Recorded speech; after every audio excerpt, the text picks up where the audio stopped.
नमस्ते दोस्तों। आज हम लोग कॉम्प्लेक्स एनालिसिस की सीरीज़ में कंस्ट्रक्शन ऑफ एनालिटिक फंक्शन को समझेंगे। क्योंकि कभी कभी होता क्या है कि अगर कोई एनालिटिक फंक्शन हो, उसमें उसका रियल पार्ट दिया हो तो हम लोगों को इमेजनरी निकालना पड़ता है। अगर इमेजनरी दिया हो एनालिटिक फंक्शन में तो उसका रियल निकालना होता है। तो उसके लिए दो मेथड डिज़ाइन किए गए और आज हम लोग पहला मेथड पढ़ेंगे, मिलने थॉम्सन मेथड। मिलने थॉम्सन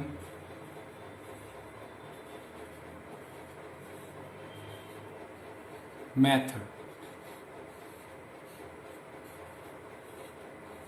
मिलने थॉम्सन मेथड की मदद से हम लोग अगर कोई फंक्शन का रियल पार्ट दिया हो तो उसका हम लोग इमेजिनरी पार्ट निकाल सकते हैं। बेसिकली हम इस मेथड की मदद से एनालिटिक फंक्शन का कंस्ट्रक्शन कर सकते हैं। तो इसको समझने के लिए, इसके मैकेनिज्म को जानने के लिए इसका प्रूफ देखना बहुत ज़रूरी है, तभी हम लोगों को चीज़ें बहुत क्लियर हो पाएंगी। तो चलिए देखते हैं। अब जैसे कोई फंक्शन दिया हो F Z equal to U X comma Y plus I V X comma Y. आपको पता है कॉम्प्लेक्स नंबर में z होता क्या है? z होता है x प्लस आई वाई।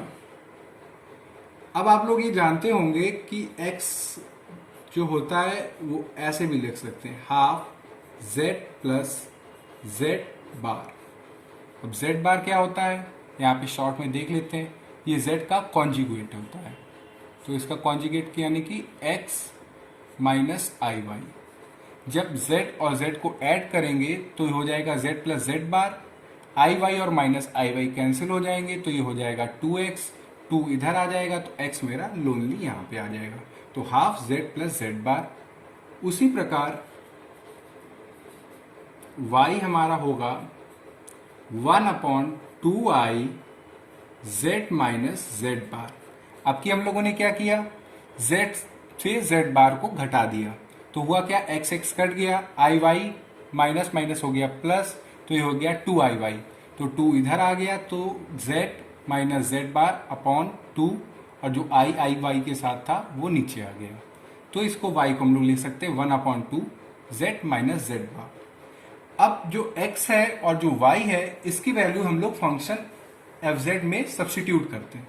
तो देखिएगा fz equal to u half z plus z bar 1/2i z minus z bar. ठीक है, अब इधर देखिए प्लस आई वी। अब जो यहां पे x है उसकी जगह हम लोग ये सब्स्टिट्यूट कर रहे हैं, half z plus z bar comma 1/2i z minus z bar. ठीक है, अब हम लोग एक काम करते हैं कि जो z और z बार है इनको इक्वल कर देते हैं, यानी कि putting z equal to z bar, तो वी गेट, जब हम लोगों ने z बार के बराबर कर लिया या मान लिया तो z equal to z minus z bar जब करेंगे तो ये जीरो हो जाएगा, इधर ये भी जीरो हो जाएगा क्योंकि ये दोनों सेम है। तो ये यहाँ पे z बार की जगह z कर सकते हैं, तो z प्लस जेड हो जाएगा 2z और 2 2 कैंसिल हो जाएगा, आएगा z। यहाँ पे भी वैसे जो मैंने बोला वो मैं लिख के दिखा देता हूँ आपको कि we get F Z equal to U z comma 0 plus I V z comma 0। यानी कि कोई भी फंक्शन जो U X comma Y plus आई वी एक्स कॉमा वाई में लिखा जा सकता है उसको हम लोग ऐसे भी लिख सकते हैं, F Z equal to U Z comma 0 plus I V Z comma 0, यानी कि कॉम्प्लेक्स नंबर के टर्म में। अब हम लोग करते क्या है, हम लोगों को ये पता है कि फंक्शन का जो डेरिवेटिव होता है एफ डैश जेड वो होगा क्या, डेबर यू बाई डेबर एक्स प्लस आई वी, यानी कि डेबर वी बाई डेबर एक्स। सिंपली हम लोगों ने जब भी कॉम्प्लेक्स नंबर का डेरिवेटिव करते हैं तो किसी पर्टिकुलर वेरिएबल के टर्म में करते हैं।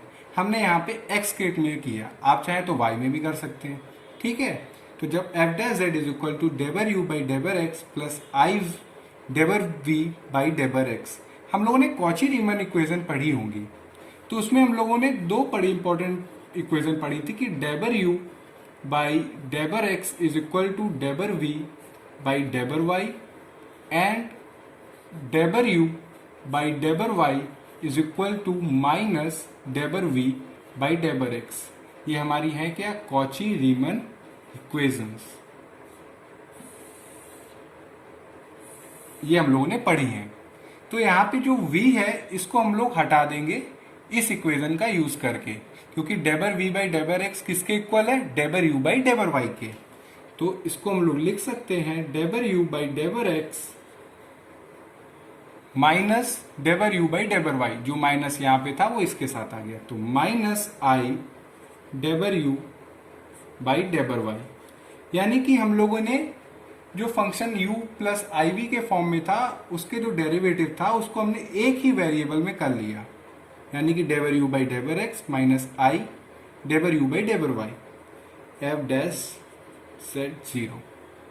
अब हम लोग काम क्या करते हैं कि जो डेबर u बाई डेबर एक्स है, डेबर u बाई डेबर एक्स, इसको मान लेते हैं 5 x, y, और ये जो डेबर u बाई डेबर y है इसको मान लेते हैं हम लोग 2x, y, ठीक है।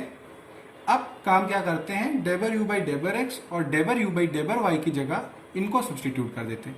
बेसिकली हम लोगों ने कुछ नया नहीं किया, हम लोगों ने लेट कर लिया इसको एज अ फंक्शन ऑफ 5 और एज अ फंक्शन ऑफ 5। तो ये हो गया F dash Z equal to 5 x, y minus I 5 x, y। अब इसको हम लोग z के टर्म में कर सकते हैं, कैसे, जैसे हम लोगों ने यहाँ पे किया, और सेम मैकेनिज्म रूल लगा के हम लोग यहाँ जैसे पहुंचे वैसे ही एफ डैश जेड को भी हम लोग कैसे लिख सकते हैं, 5 z, 0 माइनस आई 5 z, 0। अब एक काम करते हैं, ये जो इक्वेशन है इसको इंटीग्रेट कर देते हैं। तो देखिए, ऑन इंटीग्रेटिंग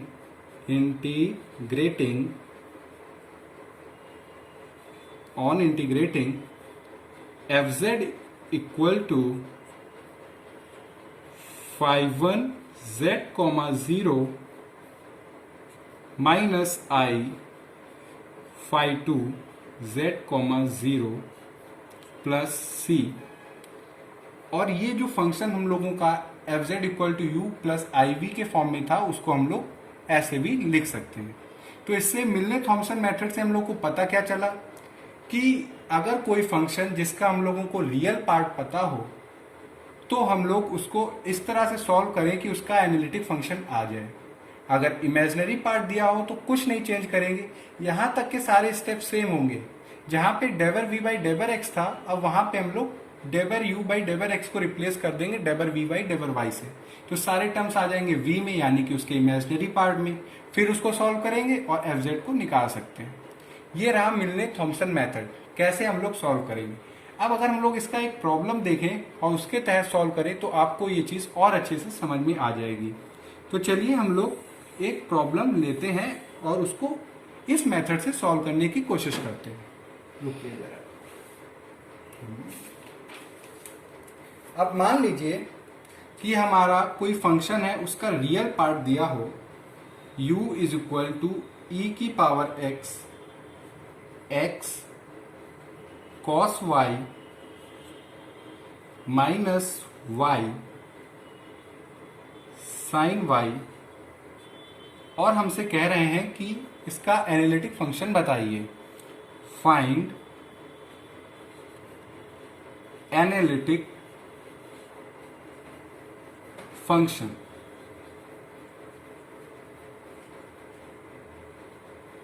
ये एग्जाम्पल, आपको ये मेथड लर्न करने की जरूरत नहीं है, याद करने की बिल्कुल भी जरूरत नहीं है।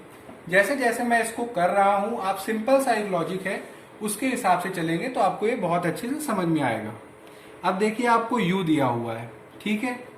हम लोगों को एक बेसिक सा स्टेप पता है कि एफ डैश जेड होता क्या है, डेबर u बाई डेबर x प्लस आई डेबर v बाई डेबर x, ठीक है। अब अगर u दिया हुआ है तो हम लोग y को हटाएंगे, अगर v दिया होता तो u को हटाते। तो यहाँ पे v को हटाना है हमें। कॉची रीमन इक्वेशन पढ़ी हुई है और यहाँ पे लिखी भी हुई है, तो आप एक काम करिए v को हटाइए, और v को हटाने का फंडा क्या है, बेसिकली डेबर u बाई डेबर x माइनस आई डेबर u बाई डेबर y। कुछ नया नहीं किया। बेसिकली जब भी ऐसे कोई क्वेश्चन आए जिसमें आपका रियल पार्ट दिया हो, एनालिटिक फंक्शन निकालना हो, आप स्टार्टिंग कहाँ से करिए, यहाँ से करिए कि f dash Z equal to डेबर यू बाई डेबर एक्स प्लस आई डेबर वी बाई डेबर एक्स। जिसको अगर u दिया हो तो सारे फंक्शंस को u में ले लीजिए, v में दिया हो तो सारे फंक्शन को v में ले लीजिए। अब कुछ नहीं करना है, डेबर u बाई डेबर एक्स हम लोग निकाल लेते हैं पहले। तो डेबर u बाई डेबर एक्स करेंगे, सीधे डेरिवेटिव करते हैं। ये हम लोग मान लेते हैं फर्स्ट फंक्शन है, ये सेकंड फंक्शन है, तो सबसे पहले प्रोडक्ट रूल हम लोगों ने पढ़ा होगा डेरिवेटिव में, तो वो लगाते हैं। तो e की power x cos y minus y sine y plus e की पावर x के रिस्पेक्ट में कर रहे हैं तो बस ये होगा, तो ये आएगा cos y और ये 0, ये आया मिला x के रिस्पेक्ट में डेबर u बाई डेबर x, जिसको और अच्छे से लिख सकते हैं हम लोग e की पावर x माइनस 1 x, शायद ये cos y, तो ये plus 1 cos y minus y sine y, ठीक है। इसको हम लोग मान लेते हैं phi1 x y। कुछ भी हम लोगों ने यहाँ पे याद करके कोई स्टेप नहीं लिखा है, बेसिकली जो फंडे हैं उनका इस्तेमाल कर रहे हैं। जो यहाँ से स्टार्ट किया वैसे ही कंटिन्यू रखेंगे। अब हम लोग डेबर u बाई डेबर y निकालते हैं। डेबर u बाई डेबर y, तो e की power x minus x sine y minus sine y minus y cos y, ठीक है। अब इसको थोड़ा अच्छे तरीके से लिख लेते हैं, तो इसको लिख सकते हैं e की power x minus x plus 1 sine y minus y cos y phi2 x y, ठीक है। अब हम लोगों को जैसे जैसे इंटीग्रेशन करना था वैसे ही करना है, इसको इंटीग्रेट करते हैं। तो ये हमारा हो गया एफ जेड। जब इंटीग्रेशन कर रहे हैं तो हमने डेबर u बाई डेबर एक्स को माना हुआ है phi1 x y, तो ये हो गया phi1 x y, ठीक। फिर माइनस आई डेबर u बाई डेबर y हमारा क्या है phi2 x y, जिसको हम लोग लिख सकते हैं z के टर्म्स में। तो ये हो गया हमारा phi1 z 0 माइनस आई phi2 z 0। किसके रिस्पेक्ट में हम लोग इंटीग्रेट कर रहे हैं?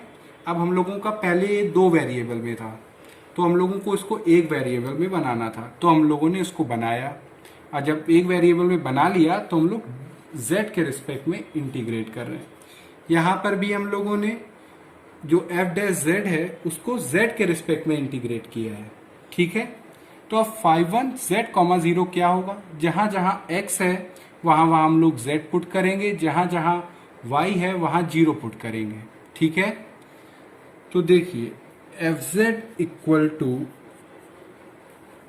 यहाँ पे z पहले यहाँ पे आएगा, तो इंटीग्रेशन e की power z plus 1 cos Y, Y की जगह 0 आएगा तो कॉस 0 की वैल्यू हम लोगों को पता है 1 होती है। वाई 0 है तो पूरा 0 हो जाएगा टर्म, ठीक है।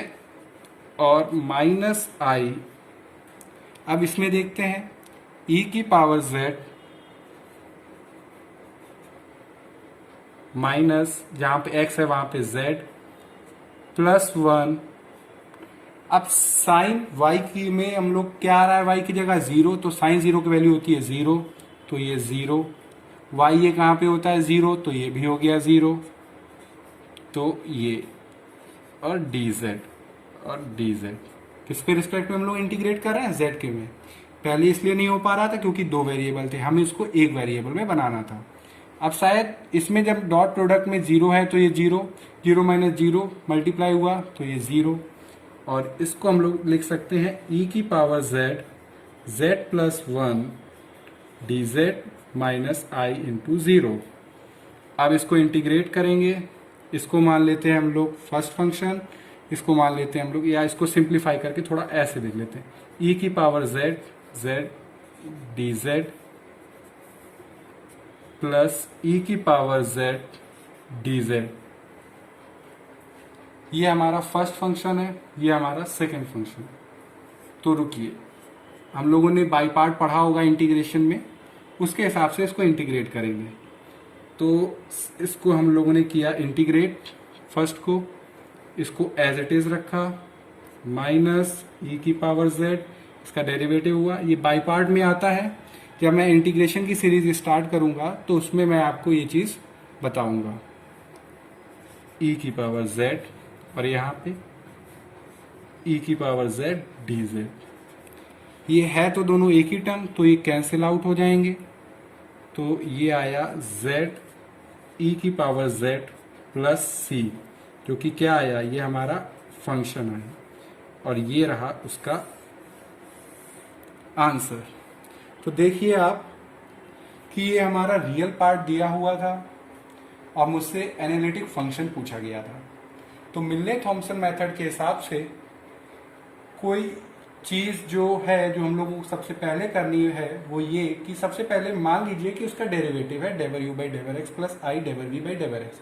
अब यहाँ से हम लोगों को डिसीजन लेना है कि उसको करेंगे कैसे। अगर इमेजिनरी पार्ट होता तो सारे टर्म v में आ जाते, यहाँ पे रियल पार्ट दिया हुआ था तो हम लोगों ने सारे टर्म्स को रियल में ले लिया। फिर कुछ नहीं, सीधे हमने डेवर u बाई डेवर एक्स की वैल्यू निकाली डेरिवेट करके, डेवर u बाई डेवर वाई की निकाली, और जो फंक्शन एफ डैश जेड जो कि एनालिटिक फंक्शन का डेरिवेटिव है उसको हम लोगों ने इंटीग्रेट किया z के रिस्पेक्ट में। यहाँ पे phi 1 x comma y minus i phi 2 x comma y था, ये दो वेरिएबल थे, इनका इंटीग्रेशन ऐसे ठीक नहीं था, तो इसको हम लोगों ने एक वेरिएबल में कन्वर्ट किया by using basic properties of complex number. तो phi 1 z comma 0 dz minus i phi 2 z comma 0 dz। अब सिंपल से कहना क्या चाहते हैं इसमें कि ये हमारा z x का काम करेगा और ये y का काम करेगा। तो हमने वैल्यू पुट करी तो उसको जब वैल्यू पुट करके हमारा पूरा फंक्शन z के टर्म्स में आ गया। फिर बेसिक सा इंटीग्रेशन है, इंटीग्रेशन सॉल्व किया तो हम लोगों को f Z equal to z e की पावर z प्लस c पता चला। यानी कि मिलने थॉमसन मेथड में हम लोगों को कुछ याद करने की जरूरत नहीं है। मेन जो इंपॉर्टेंट स्टेप है जो आपको करना है वो ये कि इस पे आपको नोटिस करना है कि कैसा भी फंक्शन हो, अगर आप मिलने थॉमसन मेथड से सॉल्व कर रहे हैं तो यहां से आपका काम होगा। आपको सीधे ये रिजल्ट याद करने की जरूरत नहीं है। रिजल्ट याद करेंगे तो 2 दिन 3 दिन 4 दिन 10 दिन के बाद आप इसको भूल ही जाएंगे, मगर अगर आपने की स्टेप इसका पकड़ लिया तो आपको कोई प्रॉब्लम नहीं होगी। ये रहा हम लोगों का मेथड 1। अब मैं नेक्स्ट वीडियो में मेथड 2 के बारे में बात करूंगा और उससे आपको बताऊंगा कि कैसे एक रियल पार्ट है तो उसका कॉन्जुगेट हार्मोनिक यानी कि उसका इमेजिनरी पार्ट कैसे निकालते हैं वो देखेंगे। और ये इसको मैं लिख देता हूँ मेथड 1। अगर आपको इसमें कहीं पे भी कोई डाउट हो तो आप पूछिएगा, और कैसा लगा वीडियो ये जरूर कमेंट में बताइएगा। Thank you.